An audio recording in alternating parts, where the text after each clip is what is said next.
Good morning students. आज हम लोग क्लास 1 हिंदी बुक का चैप्टर नंबर 10 आज्ञाकारी पुत्र पढ़ेंगे। ठीक है, देखो आज्ञाकारी पुत्र मतलब क्या है? अपने माता पिता के हर बात को जो मानता है उसको आज्ञाकारी पुत्र बोला जाता है। गुड बॉय, ठीक है, गुड बॉय और गुड गर्ल। देखो पुराने समय की बात है। श्रवण कुमार नाम एक बालक था। उसके माता पिता अंधे और बूढ़े थे। श्रवण कुमार अपने माता पिता की बहुत सेवा करता था। वह उनकी हर आज्ञा का पालन करता था। श्रवण कुमार के माता पिता अपने बेटे से बहुत प्रसन्न रहते थे। पुराने समय की बात है। एक लड़का था, उसका नाम क्या था? श्रवण कुमार। और इसके माता और पिता दोनों अंधे थे, बूढ़े थे और अंधे थे। ये दोनों बूढ़े हो गए थे और अंधे, ये दोनों अंधे थे, श्रवण कुमार के माता पिता। और ये श्रवण कुमार अपने माता पिता की बहुत सेवा भी करता था और उनका हर आज्ञा का पालन करता था। श्रवण कुमार के माता पिता भी अपने बेटे से बहुत खुश थे, बहुत प्रसन्न थे, क्योंकि उनका बेटा उनकी सारी बातें भी मानता था। एक बार श्रवण कुमार के माता पिता की इच्छा तीर्थ यात्रा करने की हुई। उन्होंने अपनी इच्छा श्रवण को बताया। श्रवण कुमार ने कहा कि वे उन्हें तीर्थ यात्रा पर अवश्य ले जाएगा। ये दोनों श्रवण कुमार के माता पिता को क्या इच्छा हुई? तीर्थ यात्रा में जाने के लिए। तो ये दोनों ने श्रवण कुमार को बताया कि बेटा हमें तीर्थ यात्रा में लेकर चलो। तो श्रवण कुमार ने बोला हाँ, मैं आपको अवश्य लेके जाऊंगा बोला। और फिर उन दिनों यात्रा करने के साधन आजकल जैसे नहीं थे।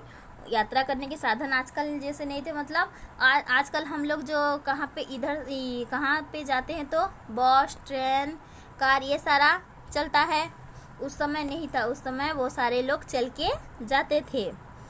देखो लोगों को पैदल ही आना जाना पड़ता था। श्रवण कुमार ने एक कांवर बनाई।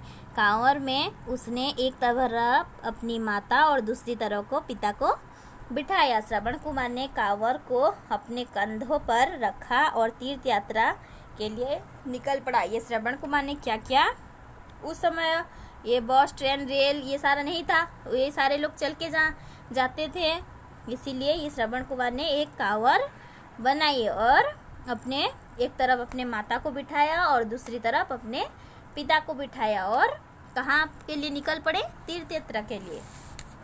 फिर देखो क्या हुआ। श्रवण कुमार ने अपने माता पिता को कई तीर्थ स्थानों पर ले गया। अंत में वह अयोध्या के निकट एक जंगल में पहुंचा। शाम हो गई थी। श्रवण के माता पिता को प्यास लगी थी। ये श्रवण कुमार ने, देखो कांवर मतलब क्या है? ये जो इसको कांवर बोला जाता है। देखो ये श्रवण जो पकड़ा है, एक तरफ अपने माँ को दूसरी तरफ अपने पिता को बिठाया है, ये है कि नहीं? इसको कांवर बोला जाता है। ये श्रवण कुमार अपने माता पिता को कहीं जगह लेके गया तीर्थ के लिए। और अंत में कहाँ पहुँचे? वो तीनों एक अयोध्या के एक जंगल में पहुँचे। शाम हो गई थी और इसके माता पिता को, श्रवण कुमार के माता पिता को बहुत जोर की प्यास भी लगी थी। उसके बाद क्या हुआ देखो। श्रवण के माता पिता बोले बेटा हमें प्यास लग रही है, कहीं से पानी ला दे। श्रवण ने कांवर को एक पेड़ के नीचे रख दिया। पास में ही सरयू नदी बह रही थी। वह घड़ा लेकर पानी लाने के लिए सरयू नदी के किनारे जा पहुंचा। ये श्रवण कुमार के माता पिता को प्यास लगी थी, इसीलिए वो श्रवण कुमार के माता पिता ने श्रवण को बोला कि जाओ हमारे लिए थोड़ा पानी लेके आओ, हमें प्यास लगी है। तो इसने क्या किया? श्रवण कुमार ने वो वहाँ पे एक पास में कौन सा नदी बह रहा था? सरयू नदी बह रहा था। और श्रवण कुमार ने वहाँ पे घड़ा लेकर पानी भरने के लिए गया। ठीक है, फिर क्या हुआ देखो।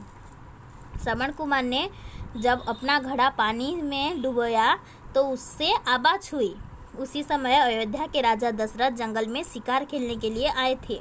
ये श्रवण कुमार ने पानी के लेने के लिए गया तो उसका पानी में, वो घड़ा को हम लोग पानी में डुबोएंगे तो किस गुड़गुड़ गुड़गुड़ ऐसा आवाज़ निकलता है कि नहीं? वो आवाज़ निकला।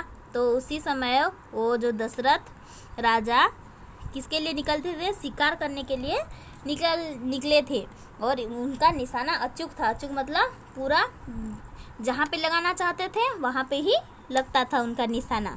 जब उन्होंने आवाज़ सुनी तो वे समझे कि कोई हिरण नदी में पानी पी रहा है। उन्होंने अपना बाण उस दिशा पर छोड़ दिया। बाण श्रवण कुमार के छाती में लगा। बहुत चीख कर धरती पर गिर पड़ा। चीख सुनकर राजा दशरथ नदी के पास आ पहुँचे। ये राजा दशरथ ने क्या सोचा, वहाँ पे एक हिरण की पानी पी रहा है, ऐसा सोचकर उन्होंने एक तीर छोड़ दी। बाण मतलब एक तीर छोड़ दी। वो तीर जाके श्रवण कुमार के छाती पर लग गई। वो चीख पड़ा और नीचे गिर पड़ा धरती पर। ठीक है। और राजा दशरथ उसकी चीख सुनकर फिर उसके पास किसके पास आए, श्रवण कुमार के पास आ पहुँचे। और घायल श्रवण कुमार को देखकर राजा दशरथ बहुत दुखी हुए। वे बोले, मुझसे बहुत बड़ी भूल हो गई, मुझे क्षमा कर दो। राजा दशरथ ने बोला, मुझसे बहुत बड़ी भूल हो गई और मुझे क्षमा कर दो। उसे श्रवण कुमार से माफ़ी भी मांगी। देखो आज हम लोग इतना पढ़ेंगे, फिर नेक्स्ट क्लास में बाकी पढ़ेंगे। Thank you.